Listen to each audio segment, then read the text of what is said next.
Welcome to the Ghostlight Series from the Wilson Center at Cape Fear Community College. The performing arts have the power like no other to build and bring communities together. We at the Wilson Center are committed more than ever to our mission. We also feel it is important to support our regional artists who have already been hurt by this crisis. Every day, until further notice, we will feature a performing artist from the service area of Cape Fear Community College, New Hanover and Pender counties. We invite you to enjoy the talent of our performers and to be as generous as you are able.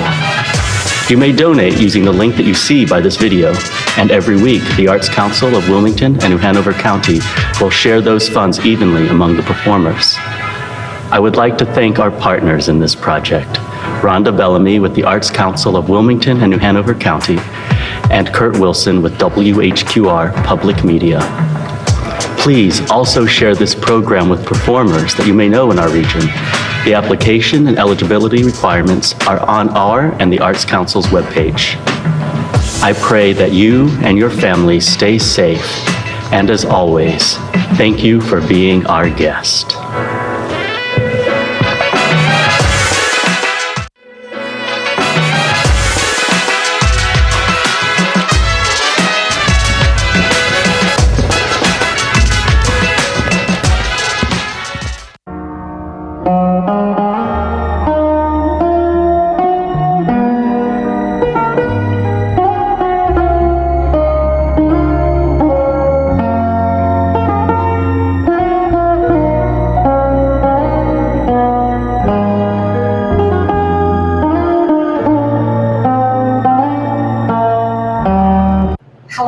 I'm Angie of Angie's Catering, Chris's Restaurant.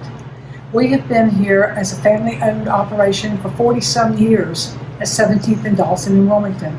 This is my beautiful Greek daughter goddess, Elpida. We work together side by side, and of course, my very good-looking, handsome husband works with us, and I have 3 good-looking, gorgeous boys and grandchildren that help us out as well. So like I said, it's a nice family-owned restaurant. We hail from the island of Ikaira, Ikaria, Greece. You may have heard of it because it's one of the blue zones. When I say blue zones, it has a reputation for people living to be 100 years and then some.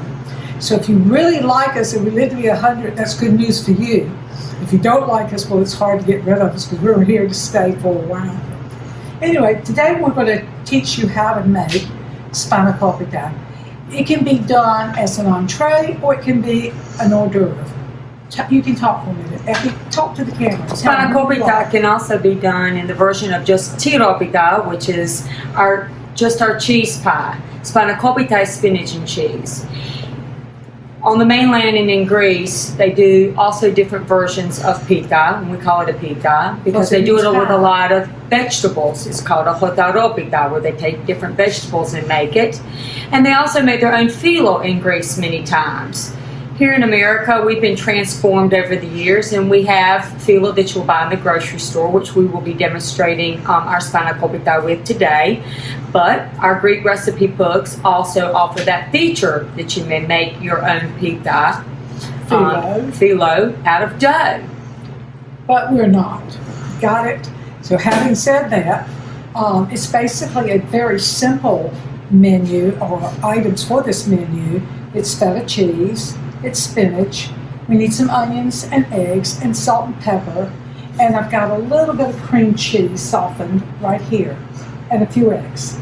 So having said that, if you'll notice, you can use fresh spinach, voila, or we're doing the simple version.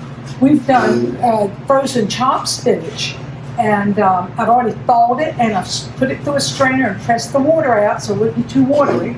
And I've got it here already in the bowl. It is very important to strain the Spanakopita. You do not want anything watery, otherwise the phyllo will not cook as it's supposed to be, and it will be very mushy inside. So you're trying to avoid it becoming too soft.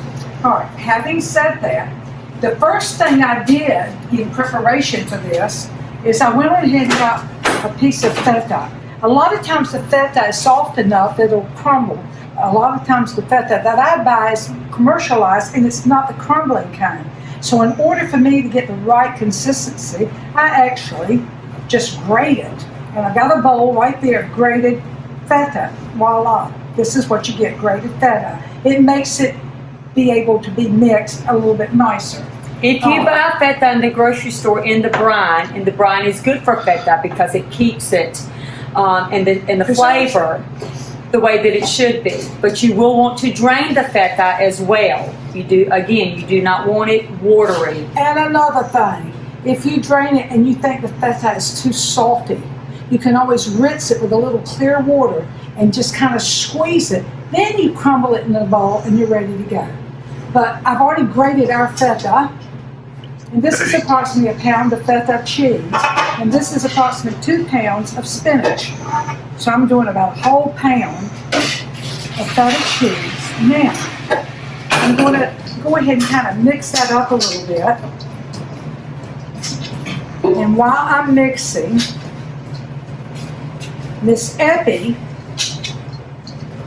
is going to walk over to the stove, and she's going to saute with olive oil some chopped onions that I've already taken the liberty to do. All right, we're going to put about a 1/4 cup of olive oil in here, and she'll just kind of warm it up and saute it out a little bit, Eppy, and we're going to add that to the mixture. So while she's over there sauteing, you want to go take a shot of that? I'm going to actually break a couple of eggs, 2 eggs, and put them in a bowl over here so that we can get that ready for this mixture.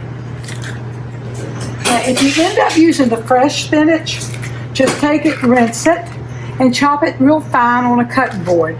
And that works too, but like I said, we're doing the easier way out rather than the hardest way. And voila, the eggs are pretty much scrambled.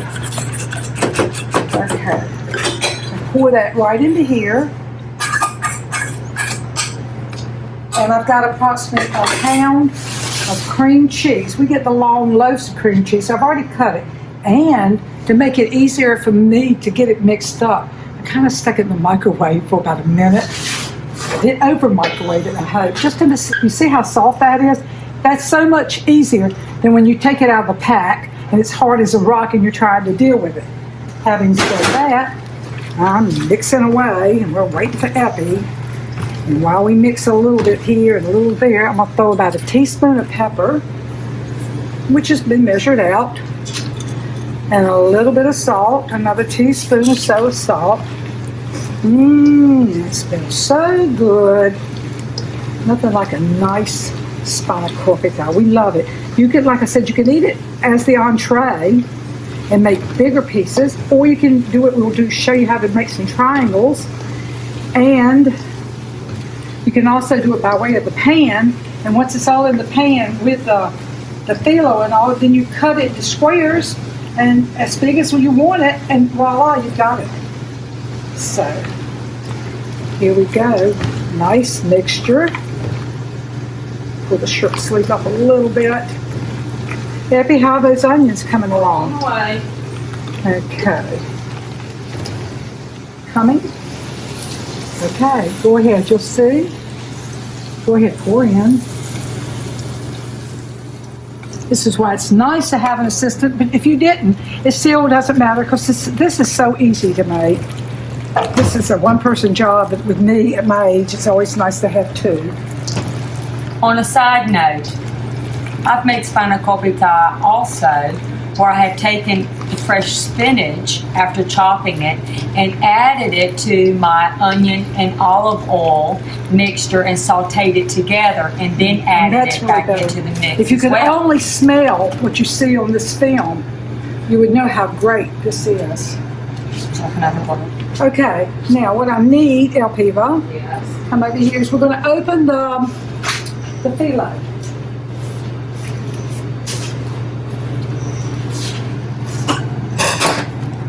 Okay, this is our pastry sheets, the phyllo.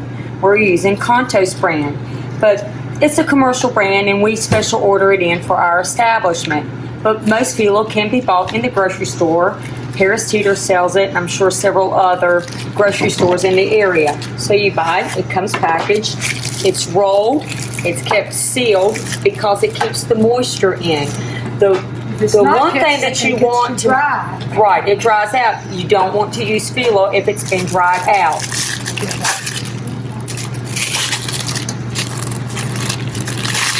I have taken the liberty to go ahead and butter the bottom of this pan. You can see the markings on the pan because I use them all the time. This is how we do it.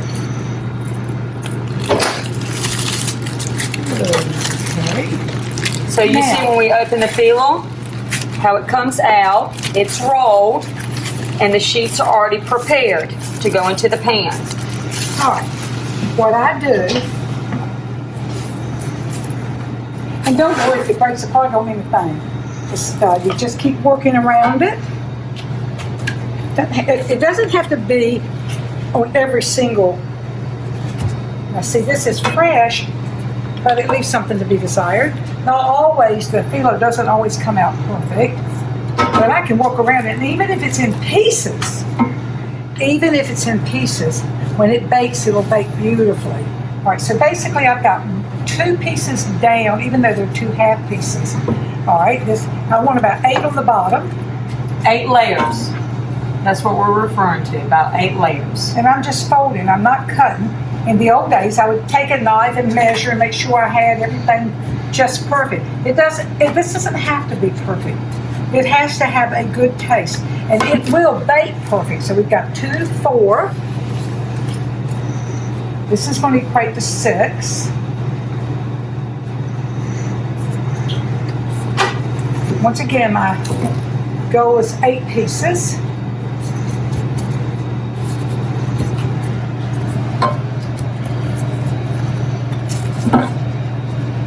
And this will be number 8.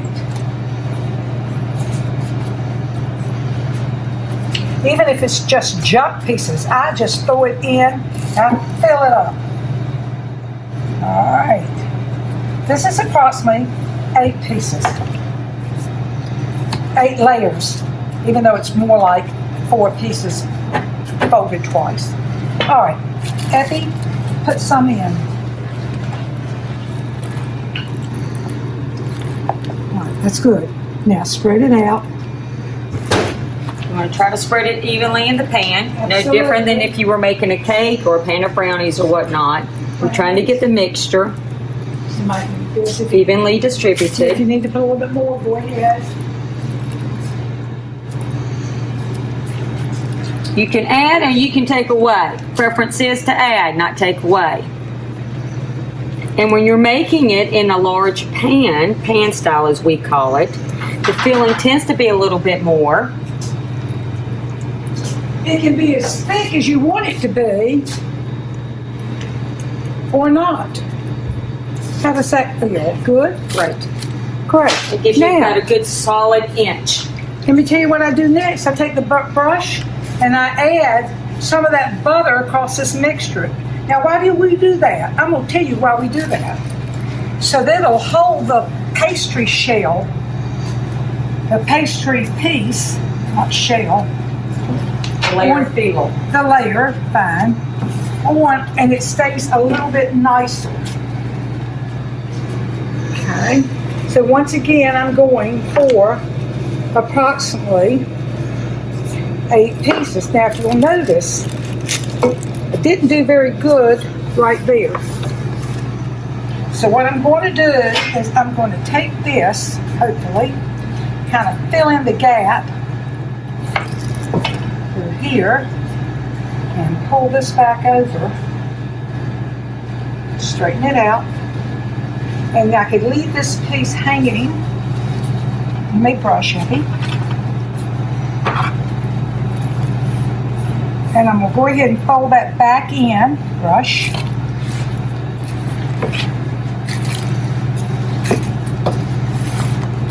Moving this down ever so slightly. And don't worry about too much butter. Butter makes it definitely better. In my opinion, there's never too much butter. Okay. We also used a salted butter in this recipe. Thank you for sharing that. Because a lot of people will think salted or unsalted. I like the salt taste. It's very Mediterranean. And like I said, butter can never be too much butter. But how many layers have we got? You know? We're at about 4. just.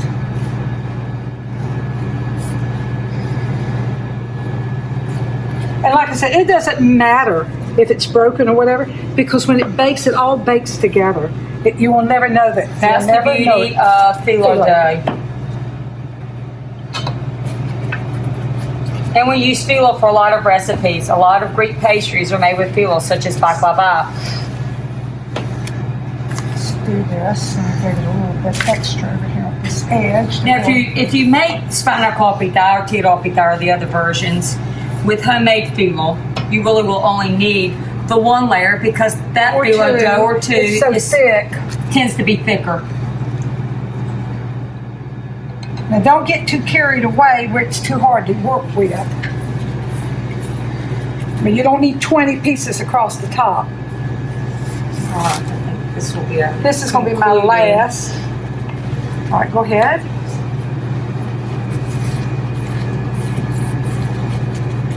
And I'm going to flip it over. Like I said, it doesn't matter. Little tears here and there don't make a bit of difference. It's going to all bake evenly together. It's going to be beautiful. All right. Now, normally at this point, I stick it in the freezer for a few minutes. And I'll tell you why. It makes it easier for me to score. But because I'm just doing a demonstration and I didn't pre-make any of this, I'm just going to show you how to score it. You take your very sharp knife. knife. Now, because I'm very experienced at this, I can get this done where you're going to have an issue with it. So it's better to get it semi-frozen so you can cut it. Which basically I'm scoring. I've done pretty much 3 even. Now, when you get to the back piece, this is not going to be even. That's okay. Don't get worried about it. I'm cutting it in squares. Not all the way through the lines. And don't be worried if it's not exactly even. Nobody's going to have a measuring tape at the dinner table. This is the great part of being homemade. Homemade is not perfect, but homemade is usually delicious. All right, now, you see that big piece? Here's what I do with that. I do a diagonal and then cut down. I do another diagonal, cut. Diagonal, cut. And they'll come out diamond shaped rather than squares. Diagonal, cut. And even this, I'm just going to trim this piece through here like that. And when it comes out, it will be quite nice as well. Okay. Now, you stick it in the oven at approximately 350. But put it in the oven at approximately 350 and it comes out golden brown, and you leave it in there for about 25, 35 minutes. Now, how will you know? First of all, it don't take forever to cook the spinach, whether it's fresh or whether it's frozen. But you don't want the oven too hot. So even at 325, you might be, for the first time person, it might be better and let it cook a little bit longer. All right, you leave it in there and it'll come out golden brown after about 30 minutes or so. And when I say golden brown, bring me that other pan right here, Eppy. Baklava pan. Bring it to me. We just made baklava this afternoon. And we used the phyllo dough. And this is all cut in diamonds. And this is the color you want it. So all you need is to leave it in there until it turns that color. Don't rush it. Don't put it at 400 because you're ruining it. 325, maximum 350, and I'm going to tell you what's the truth. 335, we'll call it even. Okay? All right, that is basically how it's going to come out. But here's what else I want to show you. All right, Eppy's going to put that away. Not feeling.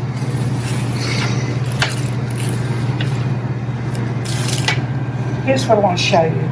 I'm cutting this approximately down the middle. Okay, and I'm going to turn it. Then what I'm going to do is I'm going to cut some pieces. As a matter of fact, before I cut the pieces, why don't I just I'm going to butter this layer. At this point, we're showing you how to make the individual, an appetizer size piece of Spanakopita. I'm buttering both sides. That way the phyllo will stick. Having said that, I'm going to cut. Whoops. I'm going to have the right down through here, making strips. Strips. Strips. Strips. Now, look what Eppy's going to do. She puts a little bit of Spanakopita mix in it. And loose. Do it. And I'm going to fold it. I'm doing the flag fold. Hopefully that one piece will come in here and take care of the bottom. That way it doesn't come out of the bottom. You watch it, Eppy.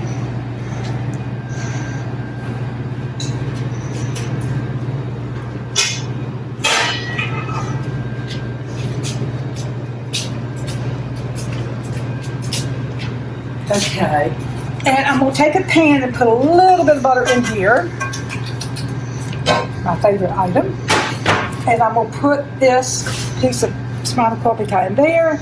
I'm going to fold this one and turn it this way.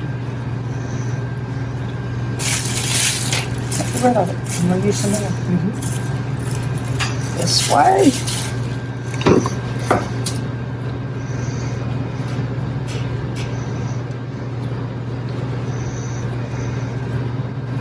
And you can do it so forth and so on till you finish what you want to do.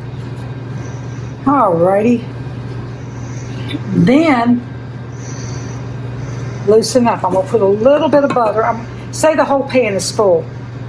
And say you don't need it right now. Like we have the extra. We don't need this right now. What I would do next is stick it in the freezer and I would freeze it. As soon as it gets hard, I'd get a plastic bag, a Ziploc. They're hard as a rock. You throw them into the Ziploc, you throw the plastic bag back into the freezer. When you're ready and you've got 3 or 4 people coming, you take at least 2 out per person, stick it on a cookie sheet, put it in the oven. It won't take as long to cook the little ones. And you've got your appetizers ready. This is done. And if it sits in that freezer up to 6 months, no big worry. You got it. Nothing's going to happen to it. Now, the next thing I want to show you is this. I'm going to show you. I buttered half of the sheet.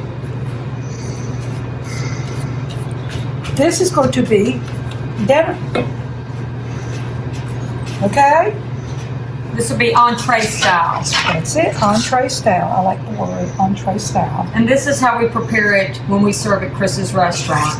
A lot of times, exactly. And I want you to get a piece so you can show it to our audience. Kind of just.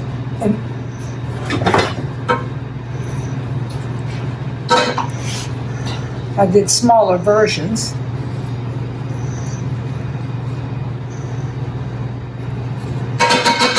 A little extra butter here and there, never hurt anything.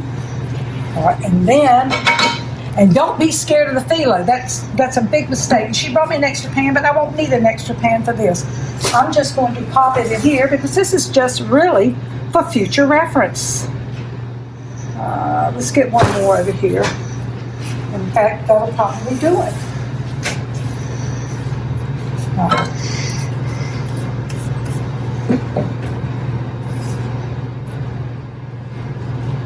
How's it going over here, Angie? Beyond. We're on it, Eppy. We're on it. So, let's get that little rubber spatula. Now, this extra piece of phyllo, I'm just kind of folding it up. And you're going to see what I'm going to do. Still kind of a lot, but it don't matter. So we'll just spread that out a little bit more.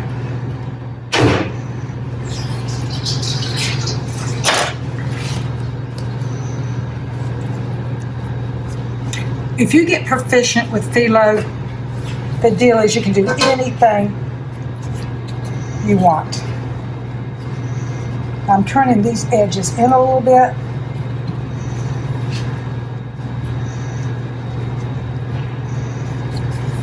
Voila! We have Don't a worry. Spanakopita roll. Oh, you got this right, and that is the entree. Okay. This is just going to go right back in here somewhere, somehow.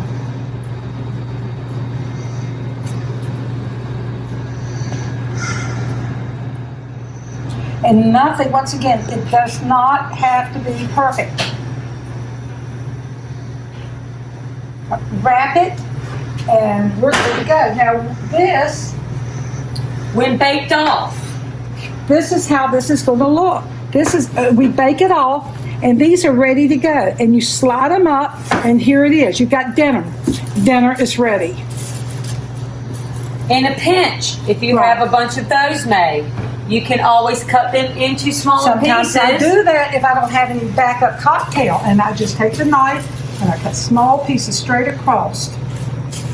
Stick them in the oven, heat them up, or stick them in the microwave. Don't overheat them because you don't want to ruin the phyllo and the ingredients. And voila, we're good again. Spanakopita can be eaten hot. It can be eaten at room temperature. And my answer is Kali Oraxi, which stands for basically good eating or like bon appetit. Kali Oraxi, from the family of the Singalises and Chris's restaurant, Angie's Catering.